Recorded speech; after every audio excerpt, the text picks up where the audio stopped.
You check your portfolio on a Sunday night, the way you always have. You're 62. You've spent decades doing the right things, saving consistently, avoiding panic, adding to your 401k or IRA year after year. The number tonight is up a little from last month. You do the math almost without meaning to, and most of that increase came from the $1,000 you added 2 weeks ago, not from the market. It has worked this way for years. You save, the balance rises. The market moves, and the balance barely notices. This is not a sign that investing has failed you. For a long stretch of most people's saving lives, it genuinely works this way, and no one ever tells you why. The chart in the retirement seminar showed a curve that bends upward on its own, as if compounding were some kind of quiet machine running in the background. But in the account you actually watch, growth has felt tethered to your paycheck for years. You add money, the balance rises. The market does something, and the balance barely twitches. Then, somewhere out there, you hear about people your age, with portfolios not dramatically bigger than yours, describing a completely different experience. A single strong year added more to their account than they could have saved in 3. Same general strategy, same kind of accounts. A different relationship between their money and the market's money. That difference is not luck. It is a threshold, a specific, calculable point where the balance of power inside a portfolio shifts from your own saving to the market's behavior. Before that point, you are the primary engine of your own growth. After it, the market is. And if your progress still feels driven mostly by your own effort, it's very likely because you haven't crossed that point yet, or you crossed it recently enough that it hasn't started to feel real. The useful question isn't when will I feel rich? It's more specific than that. At what point does market performance start contributing more to your portfolio in a typical year than your own saving does? That number is calculable, it's personal to you, and understanding it will change how you read your own statement, especially now, with retirement close enough to see. Here's the math behind the feeling. Say you're contributing $12,000 a year into your retirement accounts. For the math, let's assume a 7% long-term return, not because the market delivers 7% every year. It doesn't, but because it gives us a simple way to see where the crossover happens. On a portfolio worth $60,000, a 7% year adds about $4,200. Your $12,000 contribution is still nearly 3 times larger. Your own saving is doing most of the work, and it mathematically should feel that way. Now move that same portfolio to $300,000.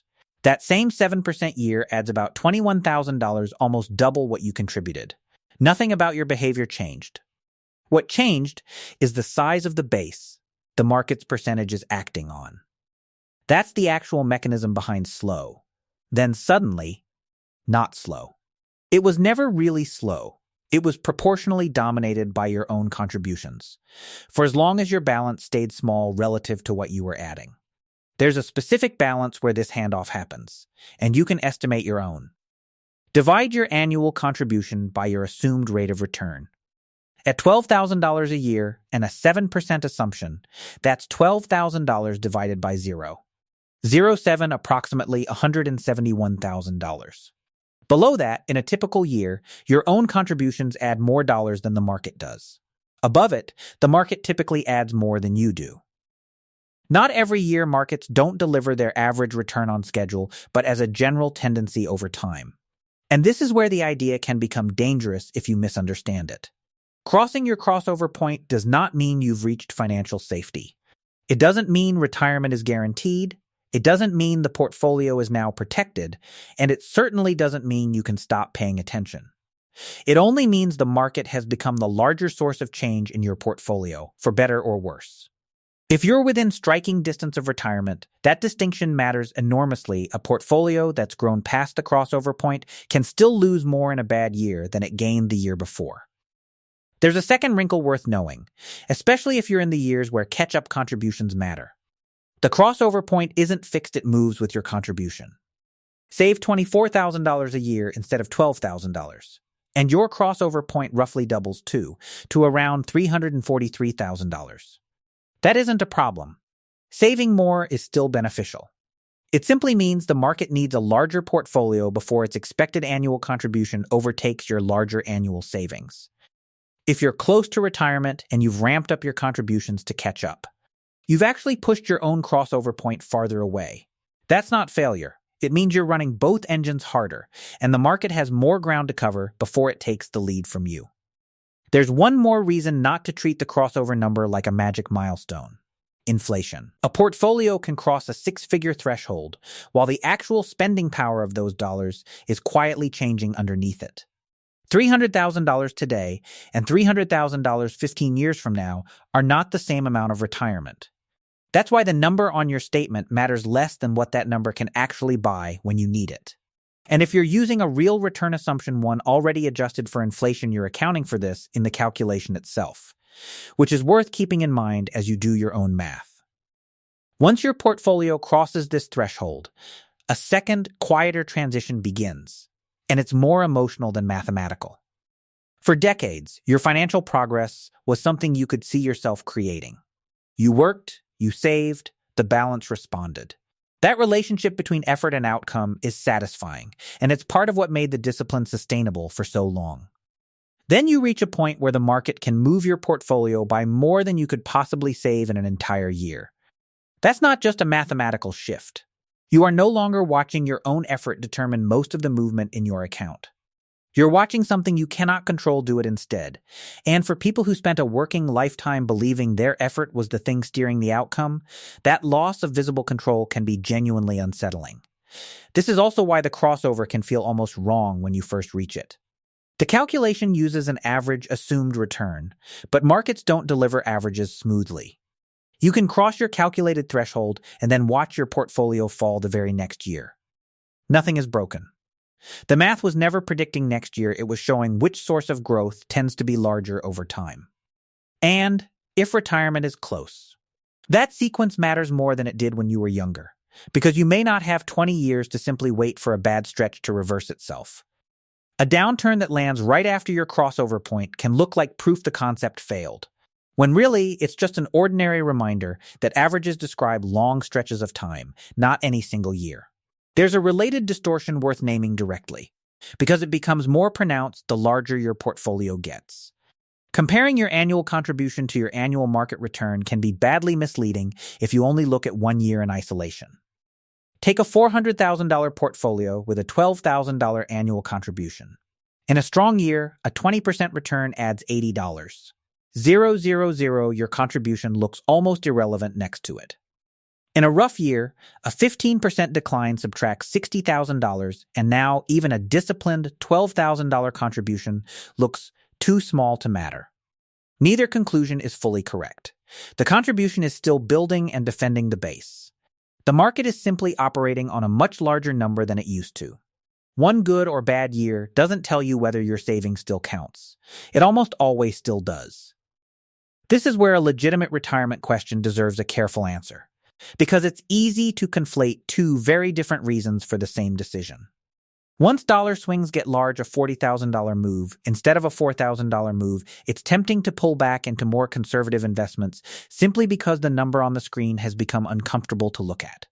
That is an emotional reaction, not a strategic one. The percentage volatility of the portfolio hasn't changed. Only the dollar size has, because the base got bigger. The number changed. The risk did not. There is a legitimate version of this same decision, and it looks different. Reducing risk because you're 5 years from needing to withdraw from this money, because your time horizon has genuinely shortened, because a downturn now would hit you at the exact moment you need to start drawing income that's planning. Reducing risk because a $40,000 loss made your stomach drop, with no change to your actual timeline or income needs, may simply be emotion wearing the costume of a decision. The two can look identical on paper. They come from entirely different places, and only one of them should actually move your allocation. None of this is a reason to stop contributing once you've crossed your own threshold, or to treat the crossover point as some kind of finish line. Continued contributions still add to the base future returns act on. They still matter enormously in the specific years when markets are down and every dollar you add is buying assets at a discount instead of a peak, which, for someone still working in the years before retirement, is exactly the kind of year that quietly rewards patience later. Here is the exercise worth doing with your own numbers tonight, and it takes about 2 minutes. Take your current annual contribution. Divide it by a reasonable long-term return assumption for your portfolio's mix, somewhere between 5 and 6% for something more conservative. Closer to 7 or 8 for something weighted more heavily towards stocks. That result is your estimated crossover point. If your balance is well below it, your progress will keep feeling driven mostly by your own saving, and that is not evidence anything is failing. If your balance is near or above it, market movement, not your contribution, is now the dominant force behind what you see on your statement. And it's worth calibrating your emotional reaction to volatility accordingly. Remember that $171,000, $250,000, and $500,000 are not magic numbers in themselves. Your own crossover point depends entirely on your contribution size, your return assumption, and how your money is invested. The relationship is what matters, not any specific figure. What actually explains the slow feeling years, then, was never a flaw in compounding or a reason to doubt the strategy. It was a mathematically definable period where your own hand was heavier than the market's hand on the scale. That period ends at a calculable point, different for everyone, set by the ratio between what you save and what you expect your investments to return.